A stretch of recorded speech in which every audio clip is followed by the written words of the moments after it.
And may I now request इस कार्यक्रम के मुख्य अतिथि राष्ट्रीय स्वयंसेवक संघ के परम पूजनीय सरसंघ चालक आदरणीय मोहन भागवत जी को हमें मार्गदर्शन प्रदान करने के लिए विनंती करता हूं।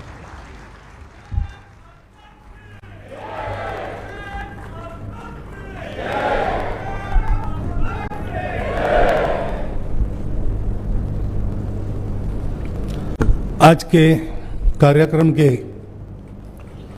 मुख्य अतिथि आंध्र प्रदेश के लोकप्रिय मुख्यमंत्री श्रीमान चंद्रबाबू नायडू जी, दूसरे विशिष्ट अतिथि हमारे डॉक्टर जितेंद्र सिंह जी, आदरणीय शेखर जी मांडे, आदरणीय सत्यप्रसाद जी, सतीश रेड्डी जी, मूर्ति गारू, शास्त्री गारू और विवेकानंद जी, उपस्थित सज्जन, माता भगिनी, विज्ञान भारती के कार्यकर्ता गण, मैं हमारे दोनों अतिथियों को धन्यवाद देना चाहता हूं। जिस विषय के बारे में मुझे बोलने को कहा है उस विषय की थोड़ी सी प्रस्तावना उन्होंने कर दी है। भारत आगे जाएगा ये निश्चित है और भारत को विश्व को कुछ देना है। भारत का जो विकास है वो विकास केवल भारत को आगे जाने के लिए नहीं है। आज दुनिया में हम विकसित देशों की हालत देखते हैं तो विकास इस प्रकार से हुआ है कि उसके साथ विनाश भी आ गया।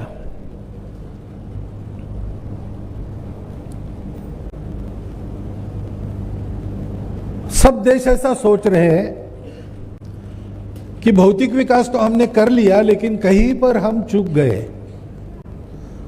क्योंकि सारा विकास होता है सुख के लिए। मनुष्य को सुख चाहिए, सृष्टि में सबको सुख चाहिए। विज्ञान भी क्यों जानना चाहते हम लोग? यहां से सूरज कितने दूर पर है ये मैंने नहीं जाना तो मेरा क्या फर्क पड़ने वाला है, लेकिन मनुष्य ऐसा विचार नहीं करता, उसको जानने की तृष्णा है और उस ज्ञान के आधार पर वो अपने जीवन को सुखी करना चाहता है, इसलिए उसको जानना है।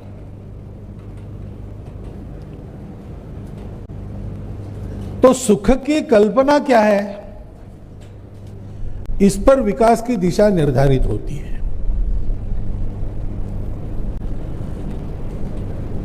अभी तक पिछले 2000 वर्षों से जिन प्रणालियों का प्रभाव दुनिया में रहा है उसमें यह माना गया कि सुख केवल भौतिक है,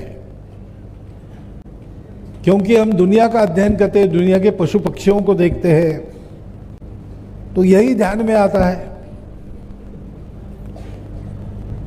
आहार निद्रा भय मैथुनंच, यही सुख की कल्पना है। जानवरों के लिए ठीक है, वो जन्म लेते हैं, उनको ज्ञान लालसा रहती नहीं, क्योंकि विचार ही नहीं है और इसलिए मरते दम तक जीना है। मरते दम तक जीना है तो जीने की आवश्यकताएं पूरी करनी है। एक दिन मर जाना है, क्यों जन्मे, कब मरेंगे, कैसे मरेंगे, कोई चिंता नहीं है। सुख दुख तात्कालिक है और भौतिक है। कोई जानवर निराश होकर आत्महत्या नहीं करता, आत्महत्या केवल मनुष्य करता है, क्योंकि जानवर को निराशा नहीं होती, जो होती है वो तात्कालिक होती है और भौतिक होती है। मनुष्य का भी विकास इसी पैमाने पर नापा गया, क्योंकि वैसे देखा जाए तो एक बुद्धि ज्यादा है मनुष्य में, शरीर होता है, मन होता है, बुद्धि होती है। बुद्धि भी ब्रेन में चलने वाले रासायनिक क्रियाओं का प्रोडक्ट है और मन दुनिया के अनुभव से हम जो गांठ बांध लेते हैं उसको मन कहते हैं। और इसलिए पशुओं को जैसा ही हम भी अपनी भौतिक आवश्यकताएं पूरी करें तो विकास पूरा हो गया। एक दूसरे दिशा का विचार है कि भौतिक जगत सहित अपना शरीर ये टेम्पररी है, वो मरते रहता है, बदलते रहता है। तो जो शाश्वत है केवल उसी पर चलो, दूसरा कुछ मत देखो। लेकिन ऐसे से मनुष्य रहता ही नहीं। मनुष्य को खाना है, मनुष्य को रहना है घर में, मनुष्य को सारा समाज चलना है, तो ये सारी बातें चाहिए। परंतु विकास की कल्पना भारत के बाहर के चिंतन में हमेशा इन दो सिरों के विचार के बीच में लटकती रही, घूमती रही।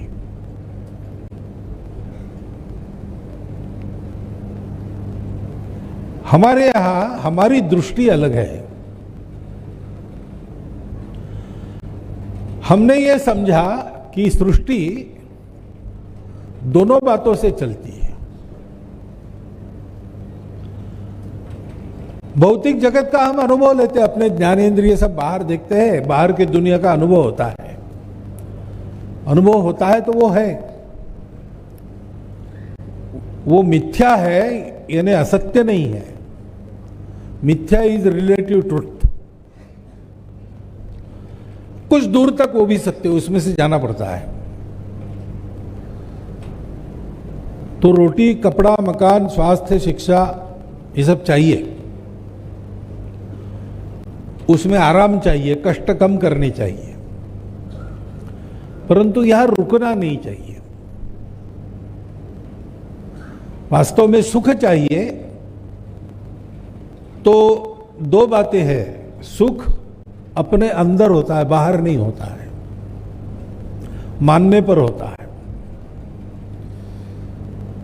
एक रसगुल्ला खाएंगे सुखी होंगे, 25 खाएंगे तो अधिक सुखी होंगे, 50 खाने वाले भी है, 100 खाने वाले भी है। परंतु कभी न कभी ये स्थिति आती है कि फिर से रसगुल्ला सामने लाया तो उल्टी होने जैसी भावना होती है। तो रसगुल्ले में सुख नहीं है, सुख हमारे अंदर है।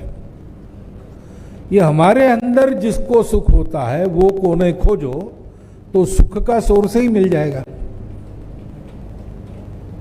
क्योंकि सुख बाहर नहीं, सुख अंदर है। और दूसरी बात है, सुख अकेले का संभव नहीं है। मैं अकेला सुखी हो नहीं सकता। मान लीजिए दुनिया की सारी संपत्ति मेरे पास आ गई, मेरी सारी आकांक्षाएं पूर्ण हो गई, मैं अकेला सुखी हो भी गया तो भी बाकी दुनिया मुझे सुख से जीने नहीं देगी, क्योंकि बाकी दुनिया है। मैं अकेला जी नहीं सकता, मुझे परिवार चाहिए, मुझे अपने रिश्ते नाते चाहिए, मुझे पेड़ पौधों को भी आदत हो जाती है। सुखी होने के बाद भी मैं ज़ू में जाके प्राणी देखता हूं या जंगल में जाके उनको उनकी प्राकृतिक अवस्था में, ये सब चाहिए मुझे। ये सब जब तक सुखी नहीं होता तब तक मैं सुखी नहीं होता। इसलिए एक बात मुख्यमंत्री जी ने कही, बड़ी महत्व की बात है, विकास ऐसा नहीं होना चाहिए जिससे समाज में दो वर्ग तैयार हो, सुखी लोगों का और दुखी लोगों का, हैव और हैव नॉट। ये गलत विकास है। विकास ऐसा होना चाहिए, मनुष्य की क्षमताओं में फर्क रहता है, इसलिए अपने पराक्रम से कौन कितना पाता है इसमें अंतर रहेगा, लेकिन ये अंतर कम से कम रहे। वो अंतर मनुष्य को जो अवसर मिलता है उसमें अंतर है, इसलिए नहीं होना चाहिए। मनुष्य को जो साधन उपलब्ध है उसमें कम ज्यादा है, इसलिए नहीं होना चाहिए। मनुष्य को उसकी क्षमता के अनुसार कम ज्यादा हुआ तो मनुष्य को भी दुख नहीं होता, लेकिन समान क्षमता वाले एक को उपलब्ध है, दूसरे को नहीं है, इससे दुख उत्पन्न होता है, वैर उत्पन्न होता है, और फिर बैरी एक दूसरे को सुख से जीने नहीं देते। और इसलिए विकास की भारतीय अवधारणा वो कहती है दोनों जानो। अब विचार जो किया वो अगर अधूरे दृष्टि पर किया तो अहंकार भी आ जाता है, क्योंकि मेरा ही अस्तित्व है और तो कोई है नहीं, मुझे ही जीना है। Struggle for existence, survival of the fittest. तो स्ट्रगल तो है, हमारा सबसे झगड़ा है क्योंकि स्पर्धा है, और इसलिए सबसे बलवान बन के मुझे आगे जाना पड़ेगा।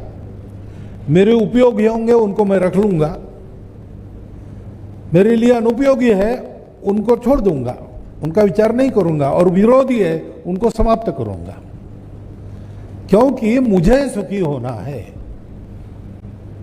और सुख के बारे में ये शाश्वत है, मैं अकेला सुखी हो नहीं सकता, मुझे सुखी होना है तो सबको सुखी होना पड़ेगा। वो इस अधूरी दृष्टि में आता नहीं। उसकी सबसे लंबी छलांग क्या है? Maximum good of the maximum people. लेकिन ऐसा विचार करके ये विकास नहीं हो सकेगा, उसके साथ विनाश आएगा। दृष्टि चाहिए सर्वे पे सुखिनः सन्तु। और इसलिए विज्ञान का विचार ये केवल अर्थ काम का विचार नहीं हो सकता। जो अर्थशास्त्र की विदेशी व्याख्या है वो बताती है कि means are limited, ends are endless. तो इनको बैलेंस कैसे करना, इसका शास्त्र अर्थशास्त्र है। कम साधनों में मैं अधिक से अधिक कैसे पाऊं। विकास की भारतीय अवधारणा क्या है? अर्थशास्त्र की व्याख्या चाणक्य ने की है कि प्रजा का योगक्षेम जिससे चलता है वो शास्त्र अर्थशास्त्र है। प्रजा यानी जिसने जन्म लिया, जो हुआ। अब प्रजा हम है, सब मनुष्य है, जीव जंतु भी प्रजा है, पेड़ पौधे भी प्रजा है, सब कुछ हुआ है। पानी भी प्रजा है, मिट्टी भी प्रजा है। केवल चैतन्यधारी जीव नहीं, तो जितना जड़ वो भी बना है, और ये बना है तो उसका प्रयोजन है। ये ठीक चलेगा तो हम ठीक चलेंगे। तो ये सब एक साथ ठीक चले, ये कैसा हो? इसलिए विकास में भौतिक विकास का ज्ञान तो चाहिए, लेकिन इस ज्ञान के आधार पर जो विकास मैं करूंगा वो केवल मेरा ना हो, सबका हो मेरे साथ साथ। मेरा भी हो, मेरा विकास नहीं हुआ तो चलेगा ऐसा नहीं, लेकिन मेरे साथ सबका विकास हो। इसलिए मैं अपने विकास में कुछ मर्यादा रखता हूं, अपने विकास में कुछ संतुलन भी रखता हूं। उसको कहते धर्म। हमारी विकास की दृष्टि धर्म दृष्टि है। धर्म यानी पूजा खान पान नहीं, वो छोटी बातें हैं। धर्म यानी जिससे धारणा होती है इहलोक में भी परलोक में भी सुख मिलता है। सबके स्वभाव को जानकर उनका कर्तव्य निर्धारित करते हुए सब सुखी हो, ऐसी जो व्यवस्था है उसका अनुशासन, उसका संतुलन, उसके लिए कर्तव्य का निर्धारण ही धर्म है। हमारी विकास की दृष्टि धर्म दृष्टि है। अब ये बात जब मैं कहता हूं तो बहुत लोग मानते हैं कि ये तो विरोधी बात हो गई ना, विज्ञान और धर्म का क्या संबंध है। पहला कारण इसका यह है कि वो धर्म को रिलीजन समझते। धर्म ही रिलीजन नहीं है। धर्म है सृष्टि चलने का शास्त्र है, सृष्टि चलने का नियम है। वो आप मानो न मानो वो है, वो कोई भी उससे अलग हो नहीं सकता, उसी के आधार पर चलता है। उसमें गड़बड़ होती है तब विनाश होता है। उसको पहचान के चलना। परंतु विज्ञान में धर्म का स्थान नहीं, क्योंकि यह माना गया है कि धर्म में विज्ञान का स्थान नहीं। अभी जो फंडामेंटल है यही गलत है। विज्ञान और धर्म या अध्यात्म, इसमें कोई झगड़ा नहीं है। रास्ते अलग अलग है, लेकिन गंतव्य तो एक ही है, जानना। सत्य को जानने वाली बात है। भौतिकता की मर्यादा में विज्ञान को हमने जकड़ दिया, वरना विज्ञान भी वही जाता। आप देखिए, अभी जो प्रगत विज्ञान है वो कॉन्शियसनेस की बात कर रहा है कि नहीं? और वो कहता है, नोएटिक साइंस नाम का नया नाम आजकल हम सुन रहे हैं। जो हम पढ़ रहे थे साइंस कॉलेज में तब हमने नहीं सुना था। वो कॉन्शियसनेस स्टडी है। वो स्टडी कहता है कि consciousness is not local, it is universal. दुनिया भर में जो कॉन्शियसनेस है वो एक ही है। अब सर्वम खल्विदम ब्रह्मम, और इसमें क्या फर्क है? ब्रह्म भी बोध ही है, प्रज्ञानम ब्रह्मम। अगर प्रज्ञानम ब्रह्मम है तो कॉन्शियसनेस और प्रज्ञान समानार्थी शब्द है। विज्ञान भी उधर आ रहा है, तो फर्क कहां है? फर्क केवल मेथोडोलॉजी में है। विज्ञान की पद्धति है, बाहर देखो,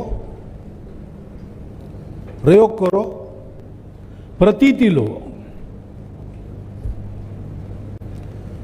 और अनुभव के आधार पर तथ्य पक्का करो।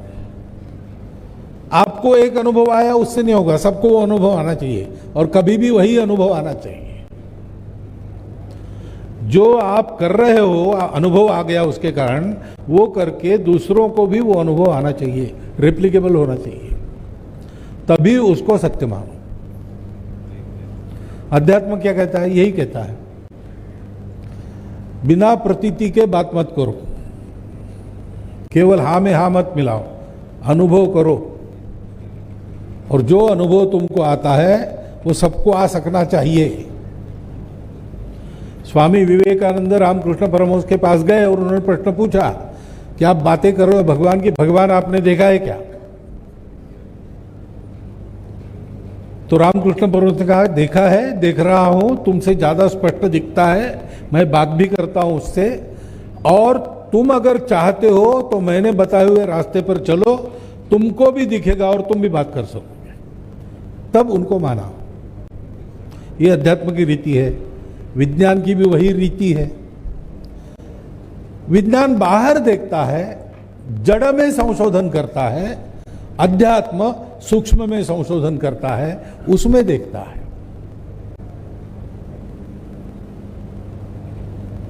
अध्यात्म कहता है वहां भी प्रयोग करो, प्रतीति लो।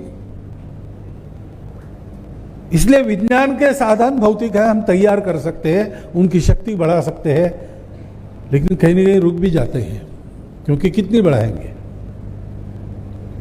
1971 में मैंने रीडर्स डाइजेस्ट का कॉमेमोरेटिव वॉल्यूम पढ़ा। उसमें एक आर्टिकल था, द स्टारी यूनिवर्स। अब किसने लिखा मैं भूल गया, वो एक जाने माने शास्त्रज्ञ नहीं थे, मेडिसिन के क्षेत्र में थे। उन्होंने वो लेख, नहीं फिजिक्स में क्षेत्र में थे, उन्होंने वो कहा है लेख में कि हमारे साधन अब अधूरे हो गए, क्योंकि हमारी दूरबीन से हम बड़े से आकाश गंगाओं का पता लगा लिया, लेकिन वो हमको बताता है कि अभी जो हम देख रहे हैं आकाश गंगा को, वो मान लीजिए 200 लाख प्रकाश वर्ष दूर है।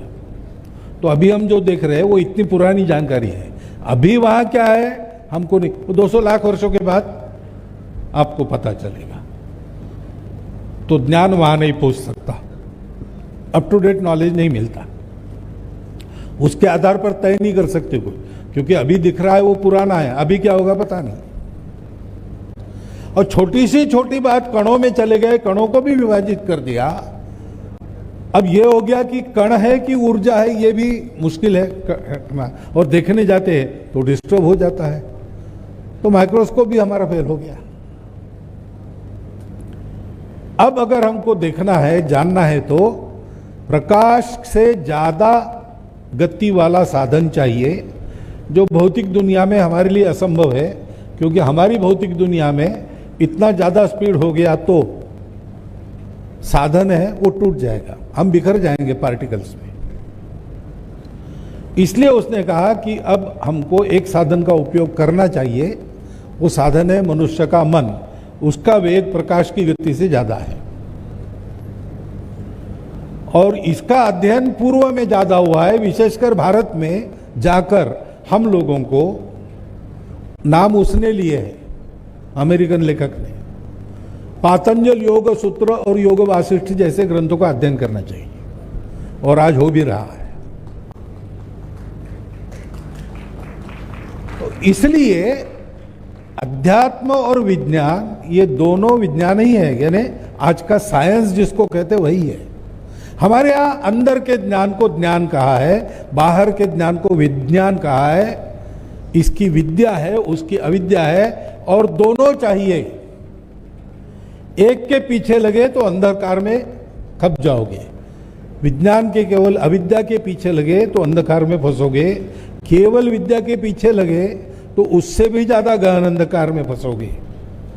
अविद्यया मृत्युम तीर्थवा विद्यया मृतम अश्नुते, ये उपनिषदों का आदेश है कि भौतिक जगत का ज्ञान प्राप्त करके मृत्यु भय को दूर करो, और आध्यात्मिक जगत में गोता लगा के अमरत्व की प्राप्ति करो। ये जीवन जीने का तरीका विज्ञानाधिष्ठित हमारे यहां माना गया।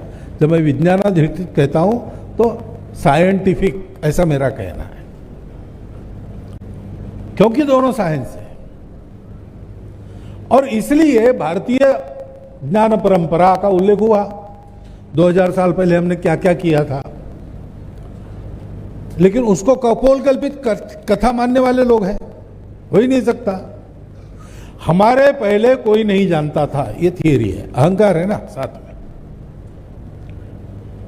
और नितांत अनसाइंटिफिक एटीट्यूड है, क्योंकि साइंस के सामने कोई क्लेम आएगा तो क्लेम सुन लिया जाएगा, क्लेम को परखा जाएगा, ठीक है तो स्वीकार किया जाएगा, नहीं तो रिजेक्ट किया जाएगा। तुम क्लेम कर रहे हो वही गलत है, ये बिना प्रयोग के कहना ये साइंटिफिक नहीं है। संतः परीक्षान्यतरत भजन्ते, परीक्षा करने के बाद अच्छे लोग स्वीकार करते हैं या रिजेक्ट करते हैं। बिना परीक्षा किए चला। हमारे देश में जो राज्य करने वाले बाहर के लोग थे, उनको लगा कि इस देश के गौरव को अगर इनके पास आने दिया तो लोग फिर से हमको निकाल देंगे, तो इनको सदा आत्महीन बना के रखना चाहिए ताकि इनका कोई गौरव स्वाभिमान न हो। और इसलिए हमको उन्होंने यही बताया कि तुम्हारे पूर्वज नितांत अनपढ़ लोग थे, कुछ नहीं जानते थे।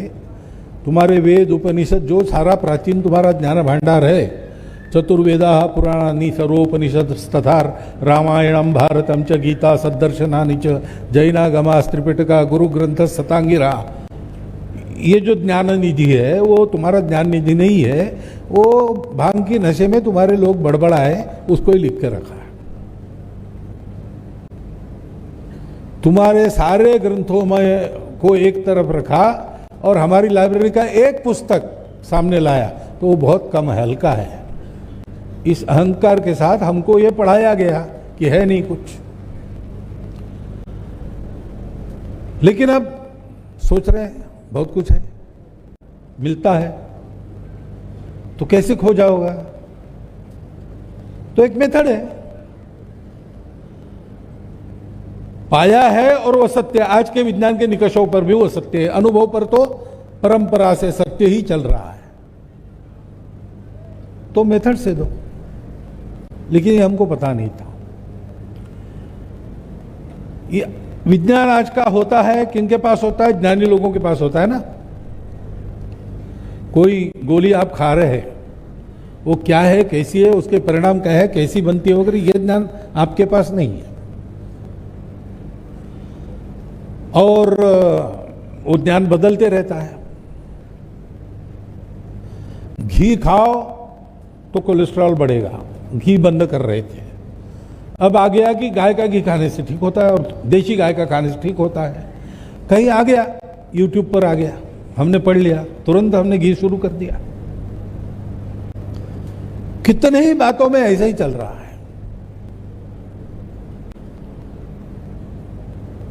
तो एक तरह से आंख मूंद के हम विज्ञान दृष्टि से परीक्षण करके नहीं, अंधश्रद्धा पर चल रहे हैं। जैसे पुराने परंपरा में अंधश्रद्धा रूढ़ियां है, उन पर चलते, वैसे ही इधर भी चल रहे हैं। क्योंकि ये विज्ञान पहुंचा नहीं। अपने देश में उसका एक कारण भाषा भी है। पराई भाषा में विज्ञान है, सब तक पहुंचना मुश्किल है।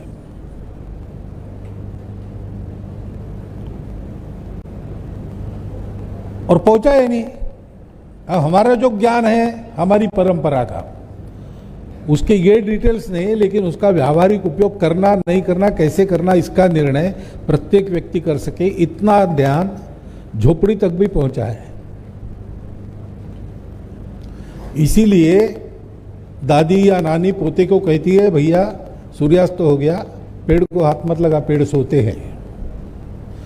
अब वो अगर आज की पीढ़ी का होगा और दादी को पूछेगा कि सबूत दो, तो दादी कुछ नहीं बता सकेगी, लेकिन उनको पता है कि ये ज्ञान है, ये विज्ञान है, पेड़ भी सोते हैं।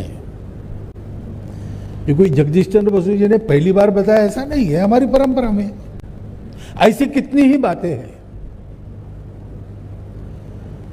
और इसलिए आज आवश्यकता है कि आधुनिक विज्ञान में जो कुछ लेने लायक है, और बहुत कुछ है, क्योंकि 3 फैक्टर्स हमारे पास भी थे, उनके पास भी थे। एक फैक्टर केवल हमारे पास है, उनके पास नहीं है। तो बाकी 3 फैक्टर्स के आधार पर जो जानना है वो तो उन्होंने जाना ही है। और हम बीच में रुक गए। आक्रमण जब शुरू हो गए तब हमारा अनुसंधान रुक गया, रिसर्च रुक गया। विज्ञान को ध्यान देने की हमको फुर्सत ही नहीं मिली, जान को बचाने में हम लग गए। तो दुनिया उस अवधि में बहुत आगे चली गई। तो वहां से हमको सीखना ही पड़ेगा। परंतु सीखते समय ये विवेक भी करना पड़ेगा कि ज्ञान उनके पास है, लेकिन ज्ञान का उपयोग कैसे करना, इसकी बुद्धि हमारे पास है, उनके पास नहीं है। और इसलिए ज्ञान सर्वसामान्यों को कौन सा देना, कैसे पहुंचाना, इसका भी विचार करना पड़ेगा उस आधार पर।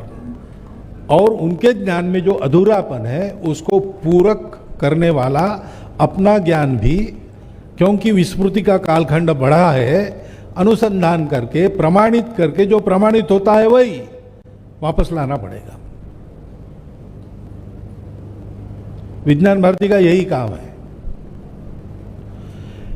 एक तो ये जो अंधश्रद्धा हुई है कि भाई अमुक मेथोडोलॉजी से अमुक इसमें आता है वही ठीक है, दूसरी मेथोडोलॉजी नहीं हो सकती, इस अंधश्रद्धा को दूर करना। ऐसा कहते हैं कि एक बैरोमीटर ऊपर के मंजिल पर पहुंचा दो, ऐसा स्टूडेंट को कहा। तो स्टूडेंट ने शिक्षक को कहा कि मैं चाहे जैसा पहुंचा दूं, क्या आप मुझे बताएंगे कैसे पहुंचाना है? मुझे क्या मतलब है, ऊपर जाने की सीढ़ी है, वहां से तुम जाओगे दे दोगे, ये बताने की आवश्यकता है? बोले नहीं, ये भी हो सकता है कि मैं अपने मित्र को बुलाऊं, वो गैलरी में खड़ा होगा, मैं नीचे से फेंक दूं, वो झेल लेगा। या वो एक रस्सी नीचे छोड़ेगा, मैं बैरोमीटर को बांधूं, वो खींच लेगा ऊपर। बैरोमीटर ऊपर पहुंचाने के तरीके तो बहुत है। अब उसकी बात सही है कि नहीं, ये हो सकता है। लेकिन शिक्षक पढ़े थे टेक्स्ट बुक में, तो उसमें तो एक ही तरीका दिया था, सीढ़ी चढ़ के ऊपर जाना, दूसरा सोचने के लिए तैयार नहीं थे। इसलिए अनेक तरीके होते हैं, सबको परखना चाहिए, सबके आधार पर जिसको ज्ञान कहा जाता है उसको परखना चाहिए, और परीक्षा में जो ठीक निकलता है उसको ज्ञान के नाते स्वीकार करना चाहिए, अहंकार करने का कारण नहीं। ये बात लाना है और ज्ञान को सब तक पहुंचाना है। इसलिए जिसको जो भाषा आती है उसको उस भाषा में ज्ञान उपलब्ध हो।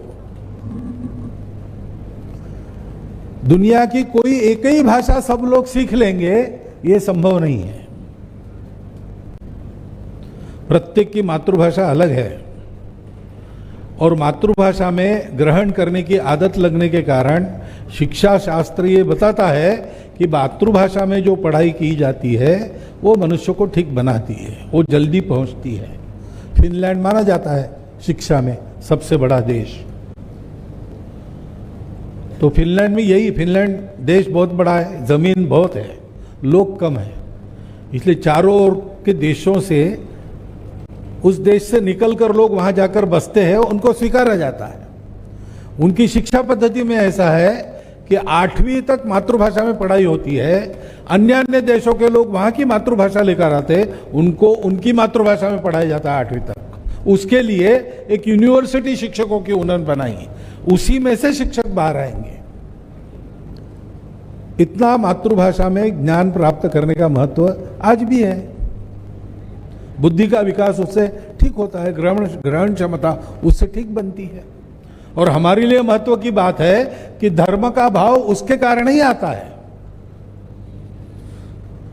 भाषा में भाव होता है और जहां की जो विशेषता है वो उसी भाषा में पता चलती है। धर्म हमारी विशेषता है, भारतीय भाषाओं में उसके लिए शब्द है, अन्य भाषाओं में है नहीं। और इसलिए भारत की भाषाओं में इस विज्ञान को लोगों तक पहुंचाने का प्रबंध करना और उसके आधार पर विकास की जो हम कल्पना करेंगे उसमें इस दृष्टि को ध्यान में रखना। आजकल उसमें चर्चा होती है, पर्यावरण के बारे में चिंता होती है, सस्टेनेबिलिटी की बात होती है, परंतु मूल तो यहां है कि हमने यही मान लिया कि सारा जगत अलग अलग है, इसलिए everyone for himself, they will take the hindmost. भूत लगा 10 लोगों के पीछे तो मिलकर सामना किया नहीं, वो भाग गए, भागते भागते कहा कि भाई अब अपना अपना संभाल लो, पीछे रहेगा उसको भूत खाएगा। अब 10 लोग आगे और पीछे भूत, ये चला तो कोई ना कोई तो पीछे रहेगा ही, एक एक को खाते चला गया, 10वें को खा गया तो 9वां पीछे हो गया, उसको खा गया 8वां, ऐसा करते करते सबको खा लिया। दुनिया ऐसे नहीं जीती। दुनिया में सब लोग मिलकर रहते हैं क्योंकि सब जुड़े हैं। Existence unified, unity of existence, उसके आधार पर ही धर्म है, वो सत्य है जीवन का। और इसलिए सब रिलेटेड है, तो सब रिलेटेड है ये जानकर सबके लिए विकास होना चाहिए। माता बच्चे सहित बैठी है और भूख लगी है, कुछ खाने को दीजिए ऐसा कहती है, तो पूछते हैं लोग कि आपके लिए तो रोटी वगैरह सब है, बच्चे के लिए दूध लाना क्या, दांत नहीं है उसके। ऐसे हम सब लोग साथ रहते हैं, हमारे लिए ये चाहिए लेकिन उसके लिए ये चाहिए, वो है कि नहीं। ऐसे परस्पर चिंता, व्यक्ति को समाज की चिंता, व्यक्ति और समाज को मिलकर सृष्टि की चिंता, ऐसी चिंता करते हुए भौतिक आधार पर ही पूरे विश्व का एक सुसंपन्न जीवन विज्ञान निर्माण करने वाली विज्ञान दृष्टि, और आध्यात्मिक आधार पर सबका विचार करके हमको आगे बढ़ना है। इसलिए साइंस बिल्कुल ठीक है, एथिक्स भी चाहिए, चाहे जैसे नहीं भाई। 4 छात्र गए आश्रम से पूरी विद्या करके, जंगल में से जा रहे थे, एक मरा हुआ कंकाल स्केलेटन दिखा, तो एक ने कहा कि मैंने एनाटॉमी पढ़ी गुरु के पास, मैं जानता हूं ये सिंह का कंकाल है। तो दूसरे ने कहा कि कंकाल देख के मैं कह सकता हूं कि वो भूख से मरा है। तीसरे ने कहा तुम ऐसे ही मरने के बाद पोस्टमार्टम करने से क्या फायदा, मैं तो इसको जिंदा कर सकता हूं, अभी दिखाता हूं। तो चौथे ने कहा ऐसा मत करो, वो मरने भूखा मरा है, जिंदा होगा तो खाएगा पहले अपने को। उसने ही, आप सबने विद्या दिखाई तो मैं, तो बोले फिर ठहरो, मैं अपनी विद्या दिखाता हूं। मैंने कुछ इतना नहीं सीखा, मैंने पेड़ पर चढ़ना सीखा है, और तुमने सीखा होगा तो तुम भी चढ़ जाओ। उनको नहीं आता था, ये पेड़ पर चढ़ गया, उसने शेर को जिंदा किया, शेर ने खा लिया। तो विवेक चाहिए, ज्ञान पिपासा है ठीक है, और ज्ञान को लेना भी चाहिए, परंतु ज्ञान भी किसके लिए है, क्यों है भाई, जानना भी क्यों है, सुख संतोष के लिए ही जानना है ना। और सुख संतोष तुम्हारा अकेले का नहीं है, सबका होगा तब तुम्हारा होगा। इस प्रकार से एक दृष्टि रखकर आज के विज्ञान का विचार करते हुए भारतीयों में इस वैज्ञानिक दृष्टि को उत्पन्न करना, क्योंकि पुरानी अंधश्रद्धाओं में फंसे लोगों को उनसे बाहर निकालना पड़ेगा, लेकिन नई अंधश्रद्धाओं में फंसे लोगों को भी उससे बाहर निकालना पड़ेगा। तो भारतीयों को यह वैज्ञानिक दृष्टि देकर, क्योंकि भारतीयों के पास उनके रक्त में ये धर्म दृष्टि है, उनका किया हुआ विकास ये चलेगा। अब कितने ही ये मंदिर है, पुराने पुराने मंदिर अपने यहां है। अभी ऐसा हुआ है हाल के समय में, जो सुनामी आई, तूफान आए, कई जगह ये एक्सपीरियंस है कि सब कुछ रह गया, मंदिर कायम रहे। तो ये आर्किटेक्चर है ना, और ये आर्किटेक्चर कितना विचार करके किया होगा, तब ये मंदिर खड़े रहे। 10,000 वर्षों से हमारी खेती हो रही है हमारे तरीके से, जमीन खराब नहीं हुई, अन्न विषयुक्त नहीं हुआ, कैंसर ट्रेन नहीं चली, और उत्पादन बढ़ाने के चक्कर में ये बाकी सारी बातें हो गई, तो पंजाब से जयपुर कैंसर ट्रेन जाती है। हमारे डीएनए में ये विचार है, उसको जागरूक करना पड़ेगा, उसका बोध कराना पड़ेगा, वैज्ञानिक दृष्टि देनी पड़ेगी, तो भारत तो बड़ा होना तय है।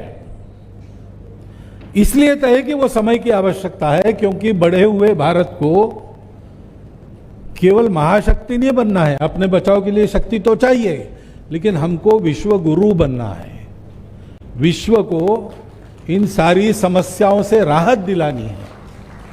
ये काम कर सकने वाला भारत खड़ा करने के लिए, जैसे भौतिक विकास एक के बाद एक अच्छा हो रहा है, आगे भी होगा, आर्थिक दृष्टि से हम शक्ति बनेंगे, सामरिक दृष्टि से शक्ति बनेंगे, ज्ञान के दृष्टि से भी हम शक्ति संपन्न होंगे, वैसे धर्म की दृष्टि लेकर स्वयं केवल शक्ति संपन्न नहीं होंगे, संपूर्ण दुनिया को नई शक्ति देंगे, नई दृष्टि देंगे, जिससे परस्पर सहयोग से सारा राष्ट्रकुल मानवता को लेकर सृष्टि के साथ मित्र होकर चलेगा, और दुनिया एक नई सुखी सुंदर दुनिया बनेगी। इतने महत् कार्य की एक छोटी सी शुरुआत विज्ञान भारती है। ये जानकर आप सब लोग इस काम को आगे बढ़ाइए, इतनी प्रार्थना करता हूं। और मैं कितना वैज्ञानिक हूं मुझे पता नहीं, लेकिन वैज्ञानिकों सामने भाषण करने को कहा तो किया, उसको उसमें जो ठीक है वो स्वीकार कीजिए, ऐसी प्रार्थना करता हूं। आपको धन्यवाद देता हूं। मेरे 4 शब्द समाप्त।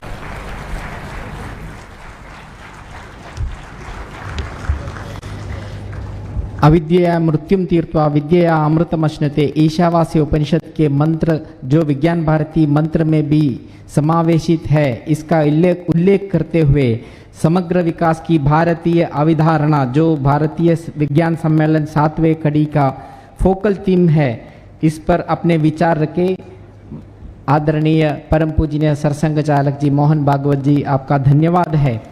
Now we have the release of a very unique book, भारतीय ज्ञान परंपरा पर Vigyan Bharati and IKS division of ministry of education. जैसे मोहन भागवत जी ने कहा, ये परखा हुआ विज्ञान है। It is written authentic book, painstakingly prepared by authors from IITs, ISRs, ISRs or etc. on Indian knowledge systems, including 11 chapters. This is also the syllabus for the science talent search examination by Vidyarthi, called Vidyarthi Vigyan Mandan by Vigyan Bharati since 1978. Request Ganti Murthy ji and Venkat Raman ji, who are the editors of this edition, also to join us, and request all the dignitaries to release this book.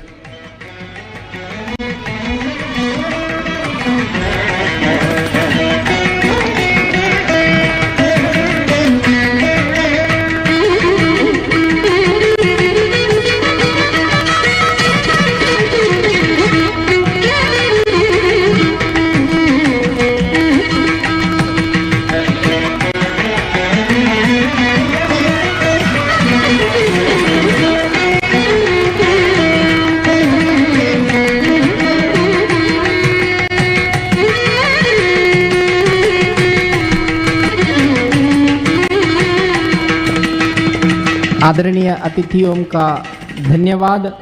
अभी अभिनंदन समारोह का, गणमान्य अतिथियों का अभिनंदन का समय है।